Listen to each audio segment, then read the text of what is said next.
A consistent outsider, the Sasquatch has wandered the shadowed woods and whispered hollows of this land for over 400 years, perhaps longer. Cloaked in mystery and silence, he drifts like smoke through the tall trees, never seen for long, yet never fully gone. In every generation, he stirs both wonder and longing in the hearts of those who hear his tale. I am Michelle, And I am Isaiah. and this is Shifting Veils, where we talk about the unexplained, possibly paranormal, and always strange. In this week's episode, we're heading deep into the Kiamichi Mountains to explore the legend of Sasquatch. From eerie howls to shadowy figures moving through the trees, this region has long been a hotspot for Bigfoot sightings. And we're diving into the stories, the evidence, and the mystery. If you're into cryptids, folklore, and things that go bump in the forest, be sure to give us a like, share, and follow. And don't forget, if you've got a spooky story of your own, send us an email. We just might feature it in a future episode. Now grab your hiking boots and don't go alone. Perhaps we feel kinship in his solitude, a kind of aching familiarity in the way he keeps to the wild places, far from the bright, buzzing sprawl of cities and their restless machines. Some hit. Uh-huh. Some say he's a castaway from a vanishing world. Others say he's a guardian of it. But maybe, just maybe, he stays hidden because he chooses to. And who among us can blame him? If you've ever sought shelter in the hush of a forest, or followed the call of the wind over the asphalt and steel, then you already understand. He is not ours to find. He is ours to remember. Some say he leaves no tracks, only stories, passed from fire pit to fire pit, from grandfather to child, carried on the breath of wind and memory. Others swear they've seen his shape between the trees at twilight, a towering shadow that watches but does not intrude. Whether he is beast, spirit, or something older still, one truth remains. The land remembers him. The rivers whisper of him. And when the night is quiet and the forest still, if you listen close, you may just hear the earth itself speak his name. Skeptic, undecided, simply curious. Perhaps together we can unravel whether the Kiamichi's Bigfoot phenomenon is more than myth or marketing. Maybe, just maybe, it is a living tapestry woven from the threads of indigenous legend, frontier area encounters, modern-day sightings, and the quiet persistence of scientific curiosity. What if behind the story lies something real, something wild that has always walked beside us, just beyond the firelight? In early 2021, an Oklahoma state lawmaker made headlines. He raised eyebrows, inviting the world to join the hunt for Bigfoot in the dense, mist-laced forest of southeastern Oklahoma, in the Kiamichis. With a $3 million bounty on the line for the ever-elusive, long-sought, and endlessly mysterious creature, what was once the realm of legend suddenly became a matter of public incentive and playful pursuit. To claim the reward, Bigfoot must be captured alive and unharmed. The lawmaker was clear. This was no call for violence, but a challenge to prove the legend in the most humane way possible. After all, if such a creature truly walks among us, it deserves respect, not harm, as one of the last wild mysteries of our world. Under House Bill 1648, the Oklahoma Wildlife Conservation Commission would draft rules for the season, annual dates, and create any necessary hunting licenses and fees. Ultimately, the bill did not pass, and no official Bigfoot hunting season was ever established. Despite the headlines and hopeful speculation, the idea faded back into the realm of tall tales and twilight rumors, where Bigfoot perhaps prefers to remain. While I believe such a bill might have brought tourism, revenue, and a gathering of kindred spirits eager to glimpse the unknown, I admit I'm a little relieved that it didn't pass. If Sasquatch is truly out there, I suspect he wishes to stay out there in solitude and silence, as he always has. I think that people crave proof, but flooding the wild with footprints in search of his to me feels kind of like a trespass. It disrespects not only the mystery we claim to revere, but the sacredness of the land itself, the ancient woods, the quiet trails, the untamed places that may still hold secrets not meant to be captured, only respected. Um, did you know that there's actually a Bigfoot festival in the Kiamichis? I only heard about it recently because of you. Oh. It's in this little town called Honobia, which is a really, the first time I heard the name of it, it's odd to me. But I think there's a couple of towns on the eastern side of the state that have got interesting names. But yeah, the town's called Honobia. It started in 2005. I don't know what it originally garnered as far as people attending, but now they get on average in between like 5 and 6K attendees every year. It's a lot of people. It is a lot of people for a little bitty town. Um, they have conferences with scholars, they have storytelling sessions, they hold a Bigfoot 5K run. The Choctaw Nation hosts that. Um, so it's certainly marketed. It's certainly a tourist attraction. Um, it's certainly a money grab.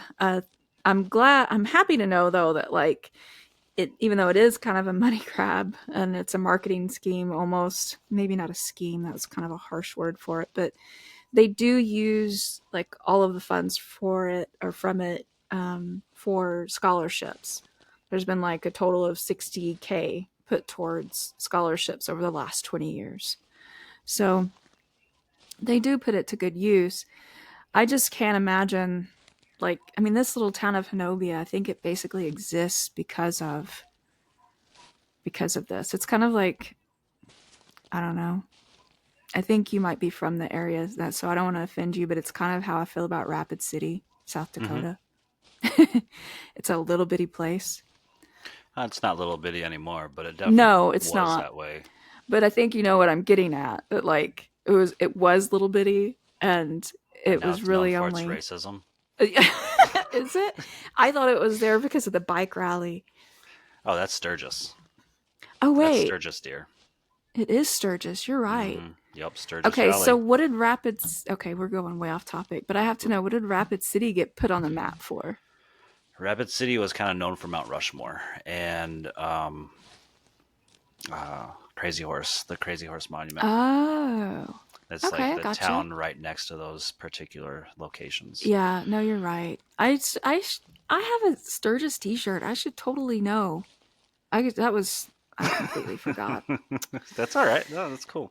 I need to go back to Bigfoot, where I know a couple of things at least, because now I'm just talking nonsense. But yeah, Honobia, it's it's a little bitty place, but it's big during Bigfoot. So over the years, the festival has grown into one of the largest Sasquatch celebrations in the country. It's part gathering, part legend. And this year, it'll be held October 6th and 7th. So if you're curious, we're including a link in the description where you can go find out more information and go if you feel like going. I think one of these future years I might go and try and visit that. That'd be really cool, I think. Yeah, I'm going to tell you, it's still really stinking hot and humid Yeah. in October around these I mean, parts. I'm So, I'm I'm used to that up here too though. And okay, October's still hot. as long as you're So, used to it. Yeah, it's crazy. Beginning of October, it'll be so hot. And then, like, Halloween comes and it's snowing. but And then see it'll the be hot the next week. I don't get it. the thing that really puts me off is the 5 to 6K people. I don't want to be around a bunch of people, but I like attending these kind of festivals because here where I live now, we've got well, I don't know if it's still running, but we have the Popcorn Fest, Yeah. and it's to celebrate Orville Redenbacher because it's Oh, his hometown. wow. And we used to have the Ozfest, which not the same OZZ Fest. No, it's OZ Darn. Fest, where it was Wizard of Oz, where they had people Yeah. dressed as Munchkins, Alice, or not Alice. You You guys know what I'm mixing talking stuff about. too? I sure am. but that Munchkins and Alice in Wonderland. Alice, Wicked Witch, Oh, yeah. The Wicked yeah. Witch, Alice. So as much as I don't like being around large groups of people, it is really cool to see festivals like this. And so seeing the Bigfoot Festival, I think, would be a really cool thing to see. Well, they do the people that host it. I believe they have cabins that they rent out. I'm sure there's hotel. I have to look at the map and see, but I can only imagine, given that this is an annual thing, that hotels have popped up around Hanobia like crazy. So Sure. while there's a lot of people, if you're gonna go and it's a 2 day thing, you can go spend the night before, go to it, go spend the night again, get up the next day, and go to the festival again. And you can either head back home or you can go back to your hotel or cabin, whatever. But it makes it a little bit easier to digest being around so many people. But I'm like you, I don't, So I don't dig it. what you're telling me is I can rent a cabin, get my binoculars, sit up on the roof, and watch the Bigfoot Festival from the cabin. That's a great idea. Thank you. You could. You get a camera with the telescopic There you go. Yeah, see, lens. What I the know. heck is going Well, on with my speech tonight? I don't know. That might actually look. That might be frowned upon. I might stick with Probably just. would. I'll just look. I'll just use binoculars. You could just say that you're a reporter. Yeah, with a no pass. Right. That'll work. Yeah. The one camera. Yeah. Anyway, Yeah, that was a joke I know. for legal purposes. Yes, yes, please. Just To truly understand Bigfoot's significance in the region we are talking about, we must begin not with modern sightings or headlines, but with the ancient stories passed down through generations. Long before European settlers laid eyes on these lands, the Choctaw and Cherokee peoples spoke of a mysterious man-beast, or wild man of the woods, that roamed these shadowed forests and mist-covered hills. That's what people call me and my dad when we wake up. Crazy long hair just everywhere. Yeah, we're wild men. man beast, wild Man man of the beast. woods. Ugh. Is that how you communicate in grunts? Ugh. Until coffee's entered my veins, yes. These weren't mere campfire tales. They were woven into the oral traditions of the tribes, treated with a sense of reverence and caution. For them, this being was not just a creature of the wild, but a part of it, an elusive guardian or spirit whose presence echoed the deep connection between people, land, and mystery. In these ancient tales, the Bigfoot like beings were far more than beasts. They were wise, watchful, and deeply entwined with the natural world. Often portrayed as highly intelligent, they were said to possess the ability to communicate with humans, even sharing their knowledge of the land, hunting, and survival. Among the Choctaw, there were stories of the Shampa, a towering, hairy man like creature who dwelled in the remote and untouched wilderness, always just beyond reach, yet never fully gone. Likewise, the Cherokee spoke of Chukalu. I am probably butchering these words. I am so sorry. Chukalu? Chukalu. I don't know. I'm trying though. It translates to slant-eyed giant, an ape-like guardian of the forest who commanded both fear and reverence. These beings were not merely monsters to be hunted, but spirits to be respected, keepers of ancient secrets, and perhaps even reflections of humankind's own place within the wild. Interestingly, some indigenous legends suggest that these Bigfoot like beings may have journeyed with the tribes during one of the darkest chapters in American history, the Trail of Tears. In the 1830s, the Choctaw, Cherokee, and other indigenous nations were forcibly removed from their homelands and made to march westward to what is now Oklahoma. According to some accounts, the great wild men of the forests followed alongside them, silent guardians in the shadows, moving through the trees as the people moved across the land. This idea, that Bigfoot migrated with the tribes, adds a profound and poignant layer to the creature's presence in Oklahoma.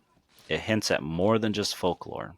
It suggests a deep symbiotic bond between these mysterious beings and the land's original inhabitants, one rooted in shared suffering, resilience, and survival. That actually surprised me a little bit whenever I was doing the research, whenever I came across that information. I thought it was really interesting that, I mean, I've always known that that Bigfoot was talked about, and their stories, their oral history and all of that, and the storytelling and whatever, but I never had heard it talked about where they traveled alongside them during the I know you said Trail of Tears. Was that the Indian Removal Act? I think is what it was Mhm. legally called or officially called. I mean, if you think about it, like you don't hear about that because what you're hearing about is either one or the other side of the Trail of Tears, which is that a lot of people suffered, died, were removed from their lands and everything, or the other side where these people needed to be moved and removed from these lands.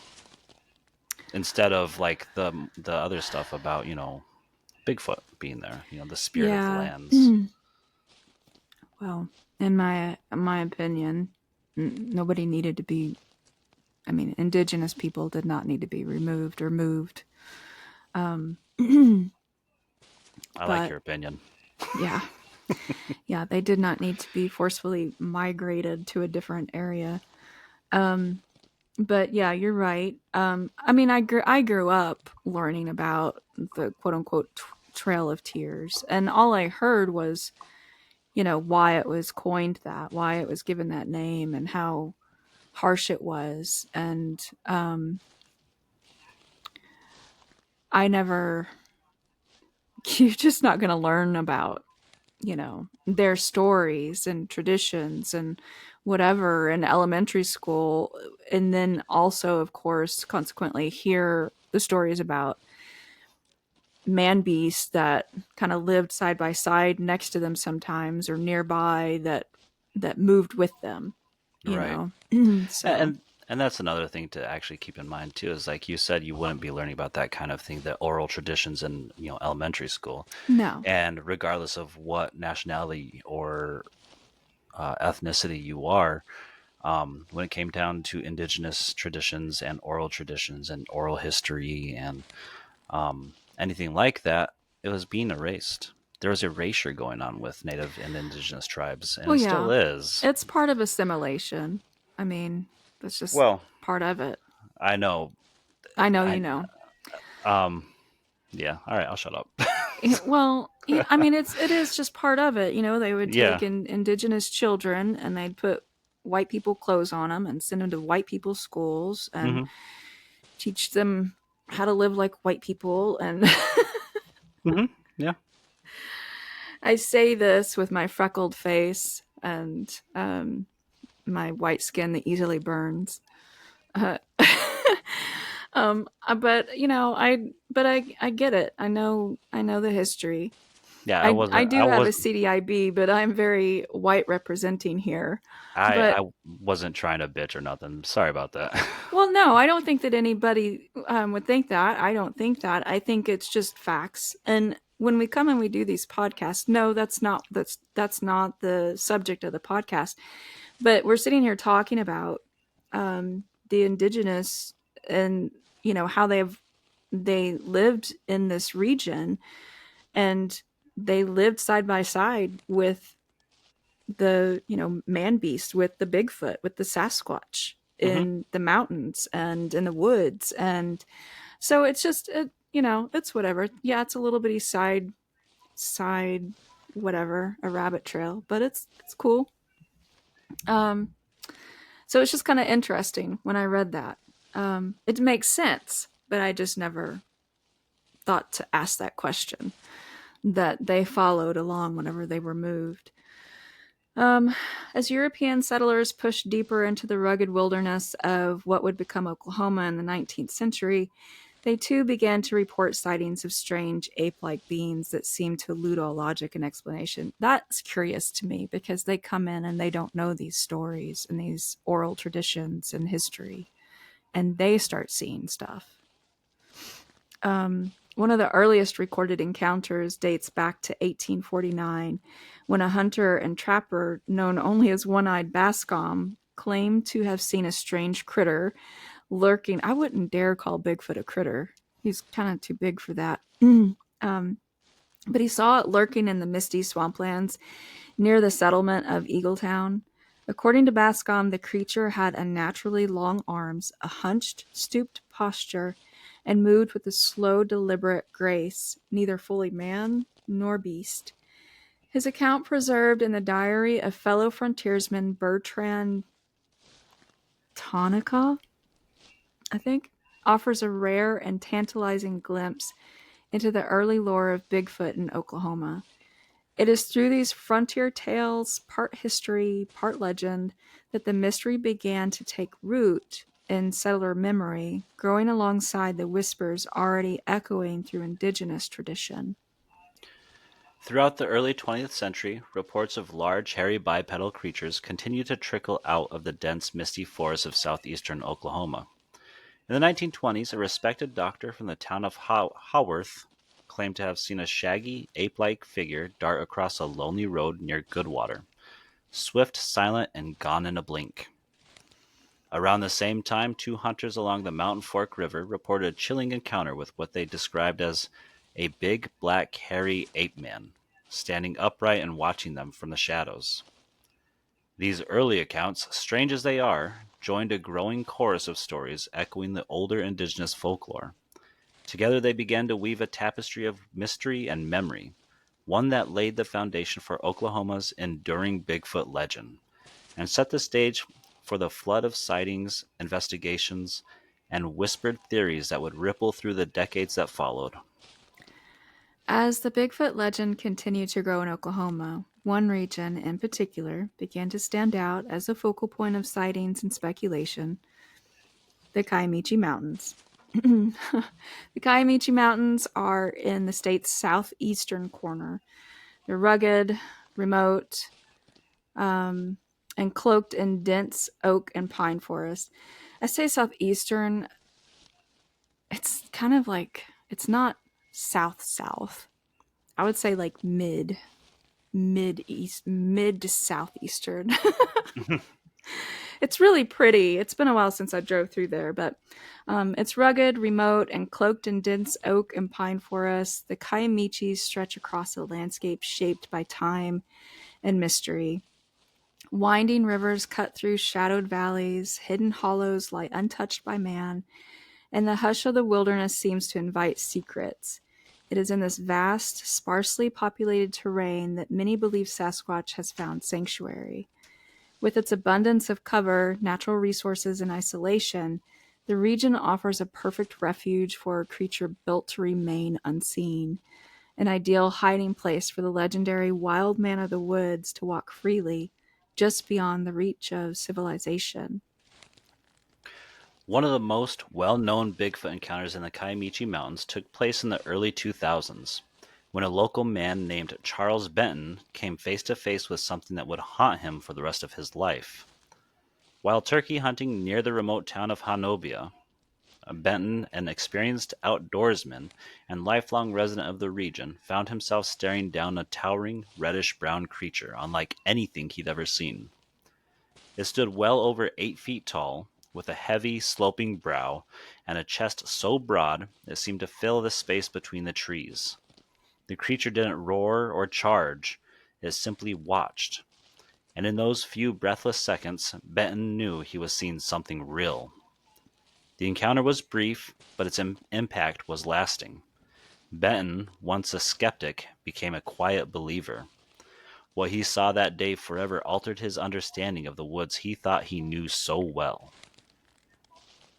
Bitten's encounter is just one of many that have surfed, excuse me, surfaced from the shadowed depths of the Kiamichi Mountains. Over the years, both residents and curious visitors have reported eerie, unexplained phenomena, bone-chilling howls piercing the night air, rhythmic wood knocks echoing through the trees, and fleeting glimpses of towering silhouettes vanishing into the underbrush. Some have stumbled upon massive footprints, far too large to belong to any known animal, pressed deep into the forest floor. Others speak of a feeling, hard to name but impossible to ignore, that something is out there, watching.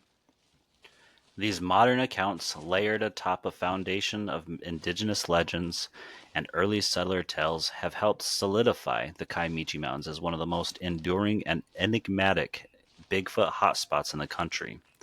A place where the line between myth and reality grows thin beneath the canopy of ancient trees.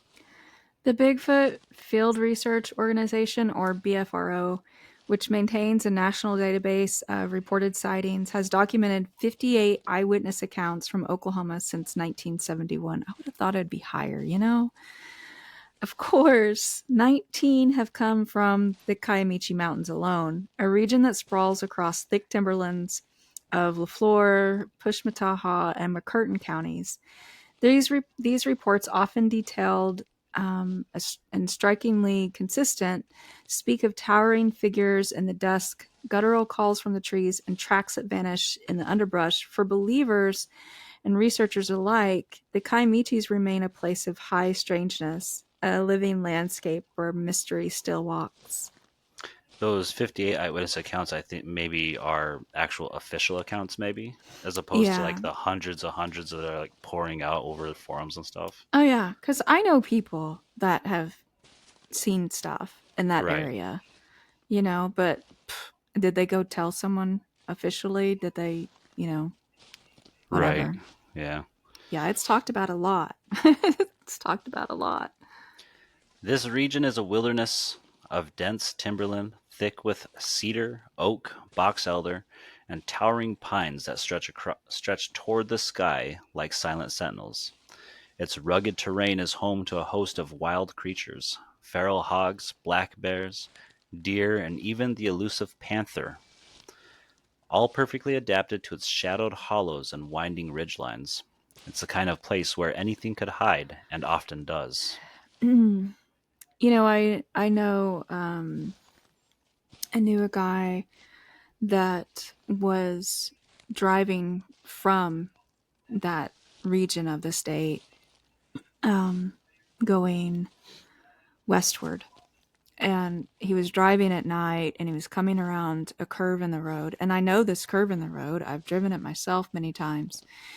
But he was coming around this curve in the road, and I this guy wouldn't lie to save his life. Like, he just is one of those people. Um he just wouldn't lie. And when he told me this story, he had tears in his eyes. I think it mortified him. This thing, it scared him. But when he came around that corner, or that curve, he said the only thing it could have been was Bigfoot, but he saw a really tall, hairy figure, like, walking across the road in front of him. It was so far that it was like halfway through the lane and almost off the road by the time he came around the corner.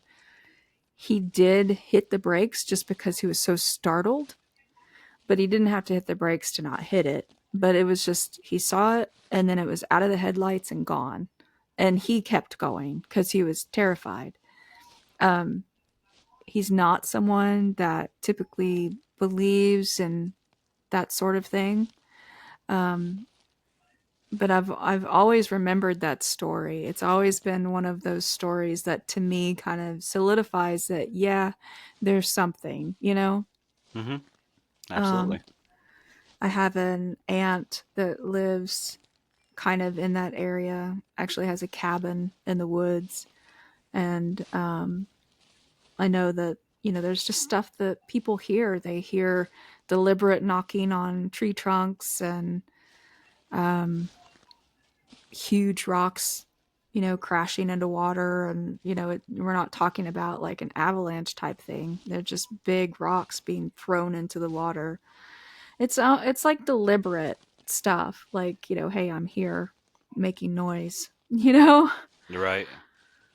So, um, so is there something lurking in the Kiamichi Mountains? I mean, I think there is. The stories have been whispered for generations.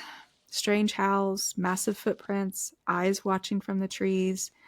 Whether it's folklore, misidentification, or something truly unknown, one thing's for sure: the legend of Sasquatch isn't going away anytime soon. Thanks for joining us on this wild hike through the shadows. Until next week, stay curious, stay cautious, and maybe don't wander too far off the trail.